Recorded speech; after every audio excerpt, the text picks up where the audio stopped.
और जहु मानहु कहा हमारा, हम तुम कहूँ बरु नीक विचारा। अति सुंदर सुचि सुखद सुशीला, गावहीं बेदु जासु जस लीला।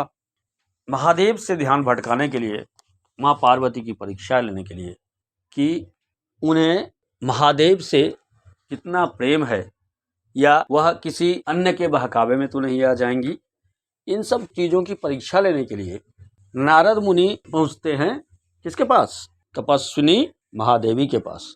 अपने 80वें दोहे में तुलसीदास कहते हैं कि उन्होंने कहा माते से, और जहु मानहु कहा हमारा, आप हमारा कहना मानो, हम तुम कहूँ बरु नीक विचारा।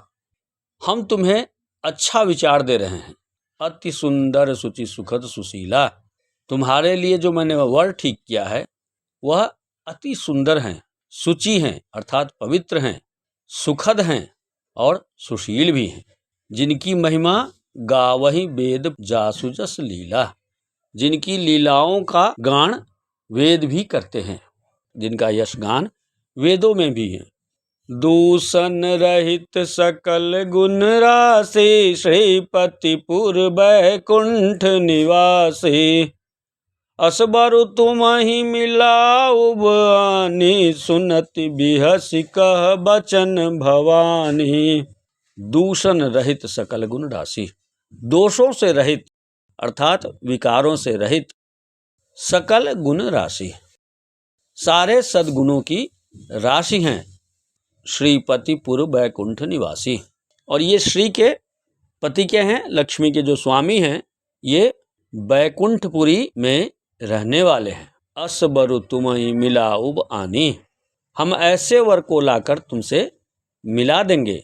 सुनति बिहसि कह बचन भवानी, उनके इस वचन को सुनकर, उनके इन बातों को सुनकर पार्वती हंस पड़ी और उन्होंने कहा, क्या कहा?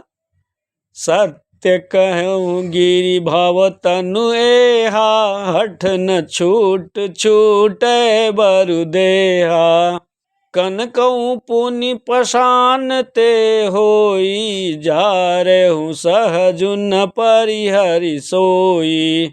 सत्य कहूँ गिरि भव तनु एहा, आपने ठीक कहा, सत्य कहा कि हमारा जो यह शरीर है वह पर्वत से उत्पन्न हुआ है, क्योंकि मैं पर्वतराज की पुत्री हूँ और पत्थर तो कठोर होते हैं ही हैं। हठ न छूट छूटे बरु देहा, इसीलिए यह हठ जो है, महादेव के प्रति जो हमारा स्नेह है, उनके लिए जो मैं तपश्चर्या कर रही हूँ कि मुझे महादेव ही चाहिए, तो यह हठ जो है यह नहीं छूटेगा, चाहे हमारा शरीर छूट जाए।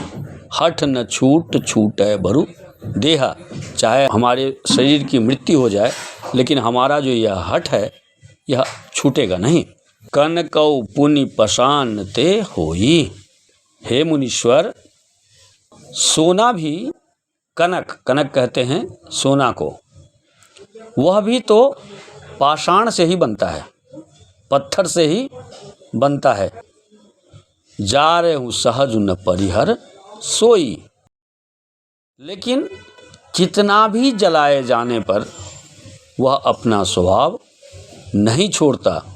उसी प्रकार मैं अपना यह निर्णय, अपना यह हठ, महादेव की प्राप्ति के प्रति हमारा जो स्नेह है, जो अटूट संबंध है हम दोनों के बीच, इस हठ को मैं छोड़ने वाली नहीं हूँ। नारद बचन न मैं परिहरऊँ, बसऊँ भवन उजरऊँ नहीं डरऊँ।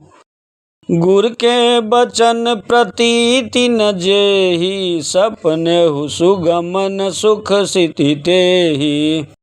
नारद बचन न मैं परिहरऊँ, नारद जी का वचन मैं नहीं छोड़ूंगी।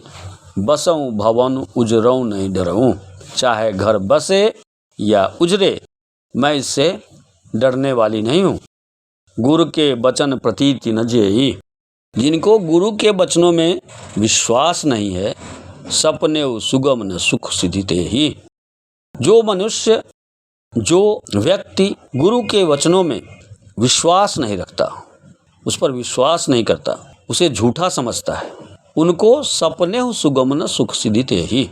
ऐसे व्यक्ति को सपने में भी सुख और सिद्धि की प्राप्ति नहीं होती, सुगम नहीं होता, आसान नहीं होता कि वे सुख और सिद्धि की प्राप्त कर लें और अपने गुरुजनों पर विश्वास करें।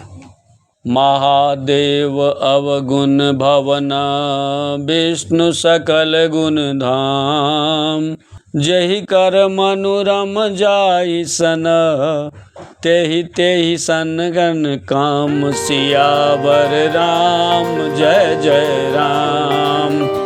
मंगल भवन य मंगल हारी, ध्रुवं सुदशरथ अजर बिहारी। महादेव अवगुण भावना, मैं मानती हूँ, मैं आपकी इस बात को मानती हूँ कि महादेव अवगुणों के भंडार हैं।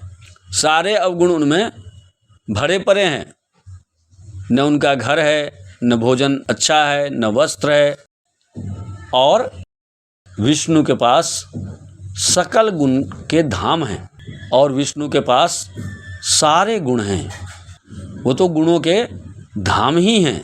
लेकिन सुनिए, जेहि कर मनुरम जाहि सना, जिसका मन जिसमें रम गया, लेकिन जिसका मन जिसमें रम गया, ते ही सन काम, उसको तो उसी से काम है। संसार में बहुत सारी स्त्रियां हैं, लड़कियां हैं, लड़के हैं, पुरुष हैं, स्त्री हैं, लेकिन सबों से हम प्रेम नहीं करते। जिसको जिससे प्रेम हो गया, वह प्रेम उसी के साथ जुड़ा होता है। कभी मजनू से पूछा था किसी ने कि लैला तो इतनी काली है, ना ही उसमें कोई आकर्षण है, फिर भी तुम उसके प्रेम में इतना पागल क्यों हो? तो मजनू ने कहा, मेरी आँखों से देखो।